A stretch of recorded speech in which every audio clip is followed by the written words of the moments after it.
ಈ ವರಮಹಾಲಕ್ಷ್ಮಿ ಹಬ್ಬಕ್ಕೆ ಈ ರೀತಿಯಾಗಿ ಒಬ್ಬಟ್ಟಿನ ಸಾರನ್ನ ಮಾಡಿ ನೋಡಿ. ತುಂಬಾ ರುಚಿಯಾಗಿರುತ್ತೆ, ಹಾಗೆ ಎಲ್ಲರೂ ಇಷ್ಟಪಟ್ಟು ತಿಂತಾರೆ. Hi hello, welcome back to Chaitra Anand YouTube channel. ನಾನು ನಿಮ್ಮ ಚೈತ್ರ.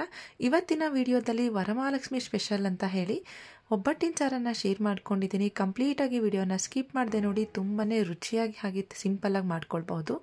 ಒಬ್ಬಟ್ಟಿನ ಸಾರನ್ನು ಮಾಡ್ಕೊಳ್ಳೋದಕ್ಕೆ ಮೊದಲಿಗೆ 8ರಿಂದ 10 ಬ್ಯಾಡಗೆ ಮೆಣಸಿನ್ಕಾಯಿ, 1 ಬೆಳ್ಳುಳ್ಳಿಯನ್ನು ಬಿಡಿಸಿ ಇಟ್ಕೊಂಡಿದ್ದೀನಿ. ಹಾಗೆ 5ರಿಂದ 6 ಖಾರ ಮೆಣಸಿನ್ಕಾಯಿ, 1/4 ಟೇಬಲ್ ಸ್ಪೂನ್ ಮೆಂತ್ಯ, 7ರಿಂದ 8 ಮೆಣಸು ಅಂದರೆ ಪೆಪ್ಪರ್ ಕಾಳನ್ನು ಸೇರಿಸ್ಕೊಂಡಿದ್ದೀನಿ. ಹಾಗೆ ಅರ್ಧ ಟೇಬಲ್ ಸ್ಪೂನಷ್ಟು ಧನಿಯಾ ಕಾಳು, 1/4 ಟೇಬಲ್ ಸ್ಪೂನ್ನಷ್ಟು ಸಾಸಿವೆ, ಮತ್ತು 1 ಕಪ್ನಷ್ಟು ಬೇಯಿಸಿಟ್ಕೊಂಡಿರೋ ಬೇಳೆನ ತೆಗೆದಿಟ್ಕೊಂಡಿದ್ದೀನಿ. 1/2 ಟೇಬಲ್ ಸ್ಪೂನಷ್ಟು ಜೀರಿಗೆ, ಹಾಗೆ ಒಂದು ಚಿಕ್ಕ ಸೈಜ್ನ ಟೊಮೊಟೊನ ಕಟ್ ಮಾಡಿ ಇಟ್ಕೊಂಡಿದ್ದೀನಿ. ನಿಂಬೆಹಣ್ಣಿನ ಗಾತ್ರದ ಹುಣಸೆಹಣ್ಣನ್ನು ನೆನೆಸಿ ಕೆವಚಿಟ್ಕೊಂಡಿದ್ದೀನಿ. ಮೊದಲಿಗೆ ಬೇಳೆ ಬೇಯಿಸಿರೋ ನೀರಿರುತ್ತಲ್ವ ಒಬ್ಬಟ್ಟಿಗೆ ಅಂತ ಹೇಳಿ, ಆ ನೀರನ್ನು ಬಗ್ಸಿ ಪಾತ್ರೆಯಲ್ಲಿ ಇಟ್ಕೊಂಡಿದ್ದೀನಿ. ಈಗ ಇದಕ್ಕೆ ಸ್ವಲ್ಪ ಹಸಿ ಕರಿಬೇವಿನ ಸೊಪ್ಪನ್ನು ಹಾಕ್ಕೊಳ್ಬೇಕು. ಹಾಗೆ ನಿಂಬೆಹಣ್ಣಿನ ಗಾತ್ರದ ಹುಣಸೆಹಣ್ಣನ್ನು ನೆನೆಸಿ ಕಿವಿಚಿಟ್ಕೊಂಡಿರೋದನ್ನು ಇದಕ್ಕೆ ಸೇರಿಸ್ಕೊಳ್ತಾ ಇದ್ದೀನಿ. ಈ ರೀತಿ ಕರಿಬೇವಿನ ಸೊಪ್ಪನ್ನು ಹಾಕ್ಕೊಳ್ಳೋದ್ರಿಂದ ಫ್ಲೇವರ್ ತುಂಬಾ ಚೆನ್ನಾಗಿ ಘಮ್ ಅನ್ನತ್ತೆ. ಹಾಗಾಗಿ ಇದನ್ನು ಮಿಕ್ಸ್ ಮಾಡಿ ಕೊಟ್ಟು ಈಗ ಸ್ಟವ್ ಮೇಲೆ ಇಟ್ಟು ಕಾಯೋದಕ್ಕೆ ಇಡಬೇಕು. ಲೋ ಫ್ಲೇಮಲ್ಲಿ ಇಟ್ಟು ಕಾಯೋದಕ್ಕೆ ಇಡೋಣ. ಅಷ್ಟರಲ್ಲಿ ಬಾಣಲಿಯನ್ನು ಬಿಸಿ ಮಾಡೋದಕ್ಕೆ ಇಟ್ಕೊಂಡು 1/2 ಟೇಬಲ್ ಸ್ಪೂನಷ್ಟು ಜೀರಿಗೆ, 1/4 ಟೇಬಲ್ ಸ್ಪೂನ್ ಸಾಸಿವೆ, 1/4 ಟೇಬಲ್ ಸ್ಪೂನ್ ಮೆಂತ್ಯ, 7ರಿಂದ 8 ಮೆಣಸಿನಕಾಳನ್ನು ಸೇರಿಸ್ಕೊಂಡಿದ್ದೀನಿ. ಹಾಗೆ ಅರ್ಧ ಟೇಬಲ್ ಸ್ಪೂನಷ್ಟು ಧನಿಯಾ ಕಾಳನ್ನು ಹಾಕಿ ಫ್ರೈ ಮಾಡ್ಕೊಳ್ಬೇಕು, ಅಂದರೆ ಹುರ್ಕೊಳ್ಬೇಕು. ಎಣ್ಣೆ ಹಾಕೋದೇನು ಬೇಡ, ಹಾಗೆ ಹುರ್ಕೊಳ್ಬೇಕು. ಆಗ ತುಂಬ ಚೆನ್ನಾಗಿರುತ್ತೆ. ಈ ರೀತಿ ಹುರ್ಕೊಂಡ್ರೆ ಘಮ ತುಂಬ ಚೆನ್ನಾಗಿ ಬರುತ್ತೆ ರಸಮ್ಗೆ. ಹಾಗಾಗಿ ಎಣ್ಣೆ ಹಾಕ್ದೇ 1-2 ನಿಮಿಷ ಹುರ್ಕೊಂಡ್ರೆ ಸಾಕಾಗತ್ತೆ. ನೋಡಿ, ಈಗ 1-2 ನಿಮಿಷ ಆಗಿದೆ. ಇದನ್ನು ಮಿಕ್ಸಿ ಜಾರ್ಗೆ ಸೇರಿಸ್ಕೊಳ್ತಾ ಇದ್ದೀನಿ. ಇದನ್ನು ತಣ್ಣಗಾಗೋದಕ್ಕೆ ಇಡೋಣ. ಈಗ ಅದೇ ಬಾಣಲಿಗೆ ಬಿಡಿಸಿಟ್ಕೊಂಡ್ರೆ 1 ಬೆಳ್ಳುಳ್ಳಿಯನ್ನು ಸೇರಿಸ್ಕೊಳ್ತಾ ಇದ್ದೀನಿ.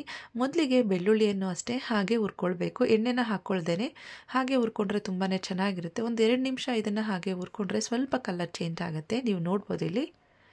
ಈ ರೀತಿ ಸ್ವಲ್ಪ ಕಲರ್ ಚೇಂಜ್ ಆದಾಗ ಈಗ ಇದಕ್ಕೆ ಸ್ವಲ್ಪ ಎಣ್ಣೆನ ಸೇರಿಸ್ಕೊಳ್ಬೇಕು. 1 ಟೇಬಲ್ ಸ್ಪೂನಷ್ಟು ಎಣ್ಣೆ ಆದರೆ ಸಾಕಾಗುತ್ತೆ. ಈಗ ಇದಕ್ಕೆ 7ರಿಂದ 8 ಬ್ಯಾಡಗೆ ಮೆಣಸಿನ್ಕಾಯಿ, ಹಾಗೆ 5ರಿಂದ 6 ಒಣಮೆಣಸಿನ್ಕಾಯಿನ ಸೇರಿಸ್ಕೊಂಡು ಫ್ರೈ ಮಾಡ್ಕೊಳ್ತಾ ಇದ್ದೀನಿ.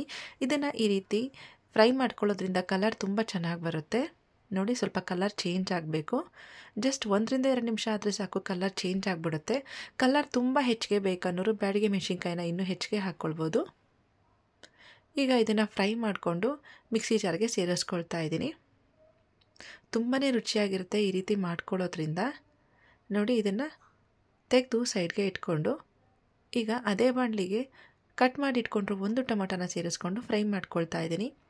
ಟೊಮೊಟೊ ಸ್ವಲ್ಪ ಸಾಫ್ಟ್ ಆಗಬೇಕು. 1-2ರಿಂದ 3 ನಿಮಿಷ ಇದನ್ನು ಸಹ ಈ ರೀತಿ ಫ್ರೈ ಮಾಡಿಕೊಂಡು ಸೇರಿಸ್ಕೊಳ್ಳಿ, ತುಂಬ ರುಚಿಯಾಗಿರುತ್ತೆ. ನೋಡಿ, ಈಗ ಫ್ರೈ ಆಗಿದೆ. ಈಗ ಇದನ್ನು ಮಿಕ್ಸಿ ಜಾರ್ಗೆ ಸೇರಿಸ್ಕೊಳ್ಬೇಕು. ಆಗಲೇ ನಾವು ಹಾಕಿಟ್ಟಿದ್ವಲ್ವ, ಅದೆಲ್ಲ ತಣ್ಣಗಾಗಿದೆ ಮಿಕ್ಸಿ ಜಾರಲ್ಲಿ. ಈಗ ಫ್ರೈ ಮಾಡಿರುವಂಥ ಟೊಮೊಟೊನ ಸಹ ಇದಕ್ಕೆ ಸೇರಿಸ್ಕೊಂಡು ಮತ್ತು 1 ಕಪ್ನಷ್ಟು ಬೇಳೆನ ಇದಕ್ಕೆ ಸೇರಿಸ್ಕೊಳ್ಬೇಕು. ಈ ರೀತಿ ಬೇಳೆನ ಸೇರಿಸ್ಕೊಂಡು ಗ್ರೈಂಡ್ ಮಾಡ್ಕೊಂಡು ಬರಬೇಕು. ನೋಡಿ, ಈ ರೀತಿ ಸ್ಮೂತ್ ಪೇಸ್ಟಾಗಿ ಮಾಡ್ಕೊಂಡು ಬಂದರೆ ತುಂಬಾ ಚೆನ್ನಾಗಿ ಬರುತ್ತೆ. ನೋಡಿ, ಈ ರೀತಿ ಸ್ಮೂತ್ ಪೇಸ್ಟಾಗಿ ಮಾಡಿಕೊಂಡು ಬೇಯೋದಕ್ಕೆ ಇಟ್ಟಿದ್ವಿ ಅಲ್ವಾ ಬೇಳೆ ಕಟ್ಟಿ ನೀರು, ಅದಕ್ಕೆ ಇದನ್ನು ಸೇರಿಸ್ಕೊಳ್ತಾ ಇದ್ದೀನಿ. ಈ ರೀತಿ ಸ್ಮೂತ್ ಪೇಸ್ಟಾಗಿ ಮಾಡಿಕೊಂಡು ಬೇಯಿಸಿಟ್ಕೊಂಡ್ರು ನೀರಿಗೆ ಇದನ್ನು ಸೇರಿಸ್ಕೊಂಡು ಚೆನ್ನಾಗಿ ಮಿಕ್ಸ್ ಮಾಡಿ ಕೊಡಬೇಕಾಗತ್ತೆ. ಈ ರೀತಿ ಮಿಕ್ಸ್ ಮಾಡಿ ಕೊಡಬೇಕಾದ್ರೆ ನಿಮಗೆ ಹದನ ನೋಡ್ಕೊಳ್ಬೋದು. ಹದನ ನೋಡಿಕೊಂಡು ನೀವಿನ್ನು ಮಿಕ್ಸಿ ಜಾರ್ನ ತೊಳೆದಿರೋ ನೀರನ್ನು ಸಹ ಸೇರಿಸ್ಕೊಳ್ಬೇಕು. ನಿಮಗೆ ಯಾವ ಕ್ವಾಂಟಿಟಿಯಲ್ಲಿ ಬೇಕೋ ಆ ಕ್ವಾಂಟಿಟಿನ ನೋಡಿಕೊಂಡು ನೀರನ್ನು ಹಾಕ್ಕೊಳ್ಳಿ. ಹಾಗೆ ತುಂಬಾ ಹೆಚ್ಚಿಗೆ ರಸಮ್ನ ಮಾಡ್ಕೊಳ್ಬೇಕು ಅಥವಾ ಒಬ್ಬಟ್ಟಿನ ಸಾರು ಬೇಕನ್ನೋರು ಬೇಳೆ ಇನ್ನೊಂದು ಸ್ವಲ್ಪ ಹೆಚ್ಚಿಗೆ ಹಾಕ್ಕೊಂಡ್ರೆ ಸಾಕು. ಅಥವಾ ಕೆಲವರು ಕೊಬ್ಬರಿಯನ್ನು ಹಾಕಲೇಬೇಕು ಅಂತ ಅಂತಾರೆ. ಹಾಕದೆ ಮಾಡೋದು ನೋಡಿ ತುಂಬಾ ರುಚಿಯಾಗಿರುತ್ತೆ. ಬೇಕನ್ನೋರು ಬೇಕಾದ್ರೆ ಈ ಟೈಮಲ್ಲಿ ಹಾಕ್ಕೊಳ್ಬೋದು. ಈಗ ರುಚಿಗೆ ತಕ್ಕಷ್ಟು ಉಪ್ಪನ್ನು ಸಹ ಸೇರಿಸ್ಕೊಂಡು ಚೆನ್ನಾಗಿ ಮಿಕ್ಸ್ ಮಾಡಿ ಕೊಡ್ತಾ ಇದ್ದೀನಿ. ಈ ಟೈಮಲ್ಲಿ ನಿಮಗಿನ್ನೂ ತೆಳುವಾಗಿ ಬೇಕು ಅನ್ನೋರು ಇನ್ನು ಸ್ವಲ್ಪ ನೀರನ್ನು ಹಾಕ್ಕೊಳ್ಳಿ. ನೋಡಿ, ಈ ಹದಕ್ಕಾದರೆ ಸಾಕು, ತುಂಬಾ ಚೆನ್ನಾಗಿರುತ್ತೆ. ನೋಡ್ತಾ ಇದ್ದೀರಲ್ವ, ಈ ರೀತಿ ಆದರೆ ಸಾಕು. ಪ್ಲೇಟ್ ಮುಚ್ಚಿ ಇದನ್ನು 1-2ರಿಂದ 3 ನಿಮಿಷ ಕುದಿಸ್ಕೊಳ್ತಾ ಇದ್ದೀನಿ. ಅಂದರೆ ಸ್ವಲ್ಪ ಕುದಿ ಬರೋಷ್ಟೊತ್ತಿಗೆ ಪ್ಲೇಟ್ನ ತೆಗೆದು ಬಿಡಬೇಕು, ಇಲ್ಲಾಂದರೆ ಉಕ್ಕೋಗ್ಬಿಡುತ್ತೆ. ಉಕ್ಕೋದ್ರೆ ಟೇಸ್ಟ್ ಕಡಿಮೆ ಆಗಿಬಿಡುತ್ತೆ. ಹಾಗಾಗಿ ಈಗ ಈ ರೀತಿ ಕುದಿ ಬರ್ತಾ ಇರಬೇಕಾದ್ರೆ ಇದಕ್ಕೆ ನಾವು ಒಬ್ಬಟ್ಟಿಗೆ ಅಂತ ರುಬ್ಬಿಟ್ಕೊಂಡಿದ್ದೀವಿ ಅಲ್ವಾ ಹೂರಣ, ಅದರಲ್ಲಿ 1 ನಿಂಬೆಹಣ್ಣಿನ ಗಾತ್ರದಷ್ಟು ತೊಗೊಂಡು ಇದಕ್ಕೆ ಸೇರಿಸ್ಕೊಳ್ಬೇಕು. ಈ ರೀತಿ ರುಬ್ಬಿಟ್ಕೊಂಡ್ರೆ ಹೂರಣನ ಹಾಕಿ ನೋಡಿ, ತುಂಬ ಚೆನ್ನಾಗಿರುತ್ತೆ. ನೀವೇನಾದರೂ ಒಬ್ಬಟ್ಟನ್ನು ಮಾಡದೆ ಹಾಗೆ ಬೇಳೆ ಬೇಯಿಸ್ಕೊಂಡು ಒಬ್ಬಟ್ಟಿನ ಸಾರು ಥರ ಮಾಡ್ಕೊಳ್ಬೇಕು ಅನ್ನೋದಾದರೆ ಹೂರಣ ಬದಲಿಗೆ ನೀವು ಬೆಲ್ಲನ ಹಾಕ್ಕೊಂಡು ಮಾಡ್ಕೊಳ್ಬೋದು. ನೋಡಿ, ಇದನ್ನು ಚೆನ್ನಾಗಿ ಒಂದು 2ರಿಂದ 3 ನಿಮಿಷ ಕುದಿಸ್ಕೊಂಡ್ರೆ ಸಾಕು. ಈಗ ಸ್ಟವನ್ನು ಆಫ್ ಮಾಡ್ಕೊಳ್ತಾ ಇದ್ದೀನಿ. ಈಗ ಇದಕ್ಕೆ ಒಗ್ಗರಣೆನ ಮಾಡ್ಕೊಳ್ಬೇಕು. ಬಾಣಲಿಯನ್ನು ಬಿಸಿ ಮಾಡೋದಕ್ಕೆ ಇಟ್ಟು ಎಣ್ಣೆ ಸ್ವಲ್ಪ ಹೆಚ್ಚಿಗೆ ಹಾಕ್ಕೊಳ್ಳಿ. ಒಂದು 2ರಿಂದ 3 ಟೇಬಲ್ ಸ್ಪೂನ್ ಎಣ್ಣೆ ಇದ್ದರೆ ಚೆನ್ನಾಗಿರುತ್ತೆ. ಹಾಗೆ ಸಾಸಿವೆನ ಹಾಕಿ, ಸಾಸಿವೆ ಚಿಟಪಟ ಅನ್ನಬೇಕು. ಈಗ ಇದಕ್ಕೆ ಒಂದು 2ರಿಂದ 3 ಬ್ಯಾಡಗಿ ಮೆಣಸಿನ್ಕಾಯಿ ಹಾಗೆ ಕರಿಬೇವಿನ ಸೊಪ್ಪನ್ನು ಹಾಕಿ ಫ್ರೈ ಮಾಡ್ಕೊಳ್ಬೇಕು. ತುಂಬಾ ಚೆನ್ನಾಗಿ ಬರುತ್ತೆ. ಇದನ್ನು ಜಸ್ಟ್ 1 ನಿಮಿಷ ಈ ರೀತಿ ಫ್ರೈ ಮಾಡಿಕೊಂಡ್ರೆ ಸಾಕು. ನೋಡಿ, ಈಗ ಇದಕ್ಕೆ ಸ್ವಲ್ಪ ಇಂಗನ್ನು ಸೇರಿಸ್ಕೊಳ್ತಾ ಇದ್ದೀನಿ. ಬೇಡ ಅನ್ನೋರು ಸ್ಕಿಪ್ ಮಾಡ್ಬೋದು, ಆದರೆ ಇಂಗನ್ನು ಹಾಕ್ಕೊಂಡ್ರೆ ಒಳ್ಳೆಯದಲ್ವ, ಹಾಗಾಗಿ ಸ್ವಲ್ಪ ಇಂಗನ್ನು ಒಗ್ಗರಣೆಗೆ ಸೇರಿಸ್ಕೊಂಡು ಒಗ್ಗರಣೆನ ಮಾಡ್ಕೊಂಡಿದ್ದೀನಿ. ಈಗ ರೆಡಿಯಾಗಿರೋ ಒಗ್ಗರಣೆನ ಆಗಲೇ ಒಬ್ಬಟ್ಟಿನ ಸಾರು ರೆಡಿ ಆಗಿತ್ತಲ್ವ, ಅದಕ್ಕೆ ಇದನ್ನು ಸೇರಿಸ್ಕೊಳ್ಬೇಕು. ಈ ರೀತಿ ಸೇರಿಸ್ಕೊಂಡು ಸ್ವಲ್ಪ ಒಬ್ಬಟ್ಟಿನ ಸಾರನ್ನು ಬಾಣಲಿಗೆ ಹಾಕಿ ಮಿಕ್ಸ್ ಮಾಡಿಕೊಂಡು ಮತ್ತೆ ಸಾರಿಗೆ ಸೇರಿಸ್ಕೊಂಡ್ರೆ ತುಂಬಾ ಚೆನ್ನಾಗಿ ಬರುತ್ತೆ.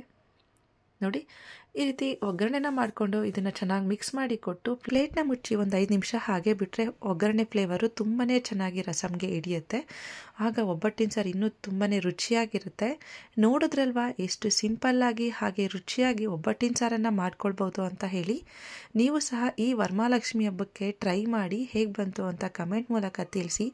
ಹಾಗೆ ನೀವಿನ್ನೂ ನಮ್ಮ ಚಾನಲ್ಗೆ ಸಬ್ಸ್ಕ್ರೈಬ್ ಮಾಡದೆ ನೋಡ್ತಿದ್ರೆ ದಯವಿಟ್ಟು ಈಗಲೇ ಸಬ್ಸ್ಕ್ರೈಬ್ ಮಾಡಿ.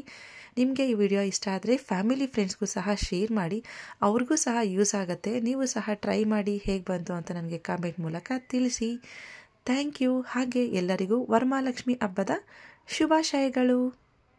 Thank you for watching our channel.